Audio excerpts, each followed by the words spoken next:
Today we'll be checking out Myriad Celestia trailer Dear March 7th. Now, I don't think I have all the trailers in order, but I did see this pop up, and to be honest, when I played Honkai Star Rail, I mostly played it for March 7th because she's my favorite character and her design just really fit to my taste, and I really like her personality, so I'm very much looking forward to seeing this. I was very curious about her past and what exactly she was, since she did have amnesia. So I'm hoping that this will give me some insight about her, and I'm very much looking forward to it. I know it's probably like a lot of spoilers considering that I'm not watching these in order, but like I said, I'm going to be enjoying these through the trailers and potentially video essays. And if you do enjoy it, then be sure to give it a like, comment down below, subscribe, and share. And of course, as always, let us begin. When the candlelight fades on the last day, before you forget, please offer up your most precious memories. Remember 97 days ago? No. On the first day after arriving in Amphorius, you already experienced this world's cruelty. You guided the Holy Maiden and helped her escape her initial fate. Oh? On day 14, day 36, day 70.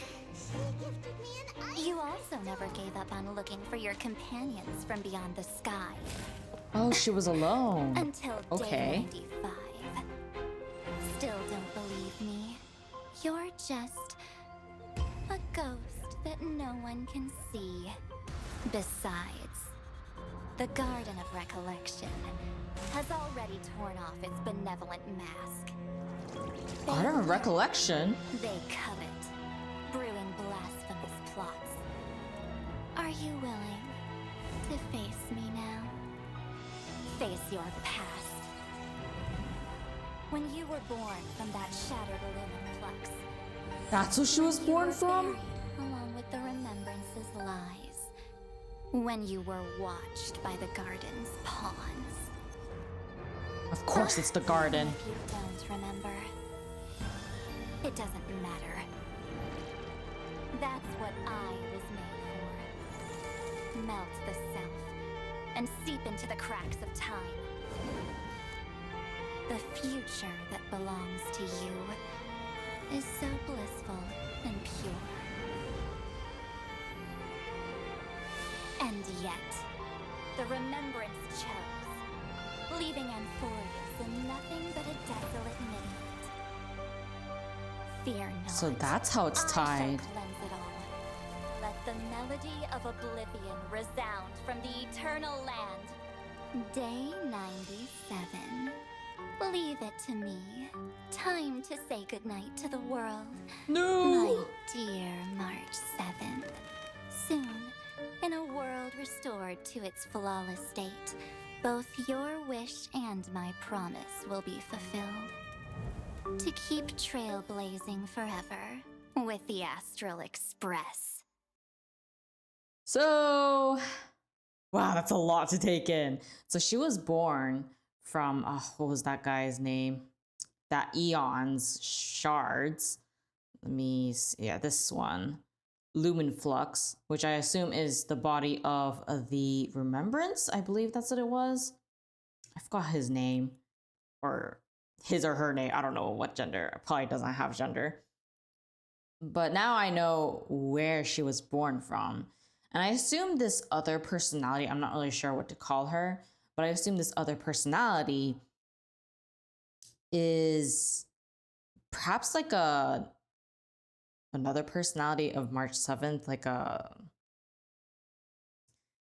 trying to, Zile, perhaps kind of like Honkai back there Zile with the other self, perhaps. It kind of has like a similar vibe to it with the whole blue and red differences, even though her looks is very much more similar to Alicia in some ways, at least her vibe, but it seems like she's actually more similar to Zile, which I believe is how you pronounce her name, but I don't remember. It's been a while. It's been a long time. So do correct me if I'm wrong. But I didn't expect that the garden would be tied so deeply with her. But I guess when I think about it, it does make sense considering memories and Garden of Recollection has a lot to do with memories.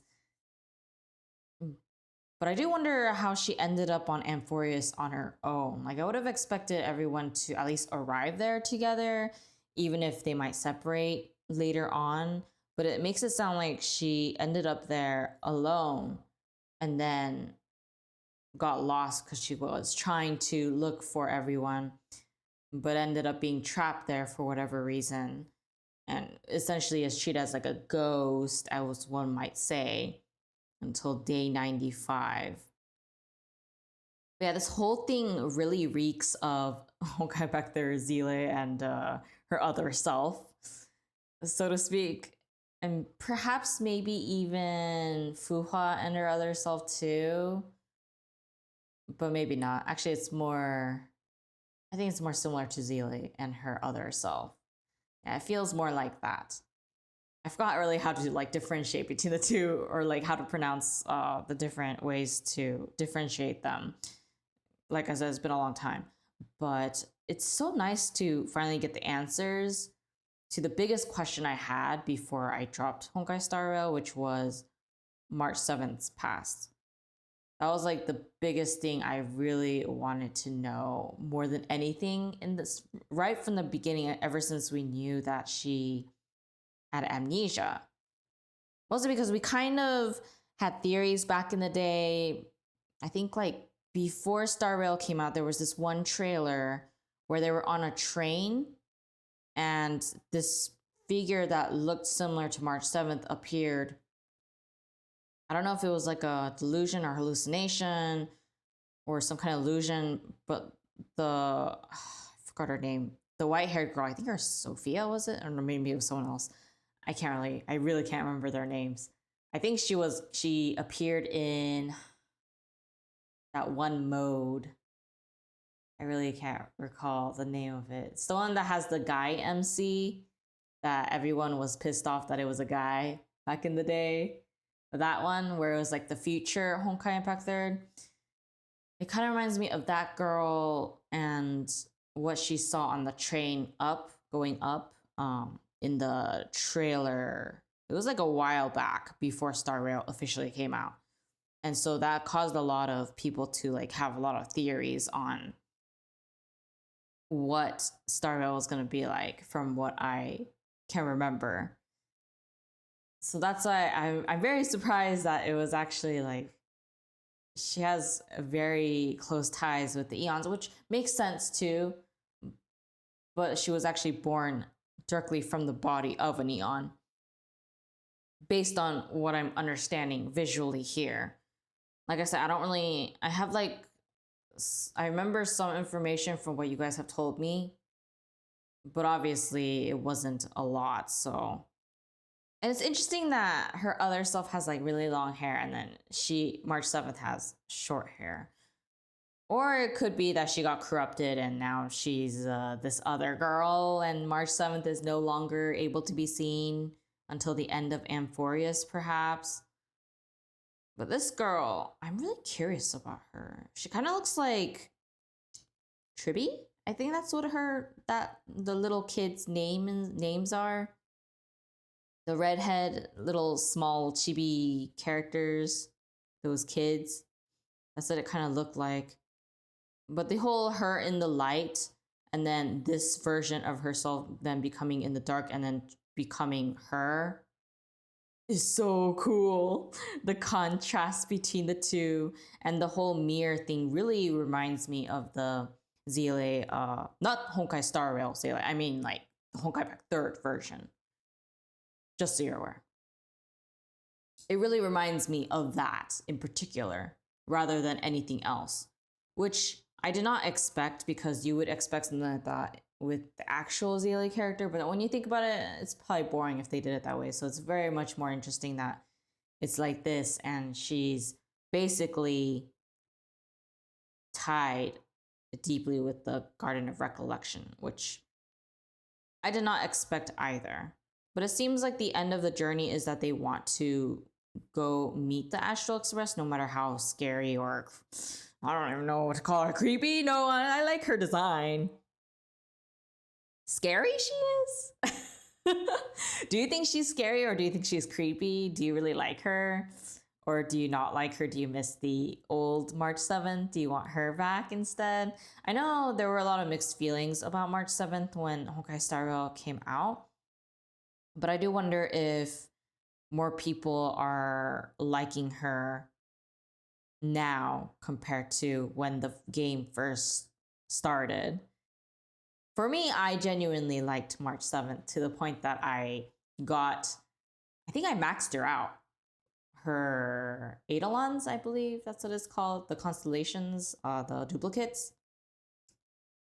I really wanted to max her out. I think I did before I quit, but she was definitely my favorite. Like the one joy I had in the game, perhaps. Unfortunately, when I was playing the game, nothing really stood out to me. Not to mention, I didn't really like the gameplay, which is a big thing for me if I have to stream it, which is the main reason why I dropped it. But the other one was that not a lot of characters really stood out to me, even though their stories were interesting. It didn't really, I suppose, blaze up my passion for wanting to pull someone or really like a character. But it clearly works really well since it is one of their best games now, and a lot of people like the characters. But for me, it's just one of those, it's beautiful, but nothing stands out to me to the point where I would want to keep playing even if I hate the gameplay type of thing. So that's also one of the reasons why I dropped it, even if the story was interesting. It's just that when there's so many games that have good stories, it really just depends on like the minor things. Like, is this gameplay to my taste? Is there enough characters for me to want to continue playing that I'm interested in pulling or am super passionate about? If the answer is slightly less of a no compared to others, then I will drop it. So that's pretty much how it went, which is I'm not going to be playing it because I do have a lot of games that I play right now. But overall, it's always a joy to see more March 7th because she really is my favorite character, even if I don't play the game anymore. I can't wait to watch. I mean, Danheng was one of my favorites too, but then I think out of all the characters, like from the Astral Express, I think Himeko was number one at first, but then when I started the game, Danheng was kind of getting up there, but then in the end, March 7th won. And then by the end of Pinokoni, I just only liked March 7th. I don't know why. There's something really appealing about her, which might be why she's the one that's on the icon of the game downloading thing. But her design is it just feels nice to look at. Like, it doesn't get tiring to look at, if that makes sense. Maybe it's the pink that I really love. I just really like pink haired characters, I guess. Especially with all the webtoons that I read with the female protagonists having pink hair. Yeah, that's probably to my taste. It's just so refreshing to look at, and no matter how much time passes by, I don't get tired of it. That and silver haired characters. I can't live without them. But do let me know what your favorite character is and whether you like March 7th just like me, or if you feel like she's overrated or maybe she's not actually necessary or something along those lines. But I think her presence holds a very much comforting level of enjoyment and happiness to the game itself, especially since from what I understand, the story is getting a lot darker and heavier. So her existence always brings a joy, in my opinion. But then she's not there, so I guess not. I guess we'll see. Anyways, if you enjoyed watching this, then be sure to support the original video. And of course, be sure to give it a like, comment down below, subscribe, and share on this video as well to help spread the word of this video, or to at least help spread it throughout YouTube. In any case, I will see you guys next one, and I'll see you guys later. Bye!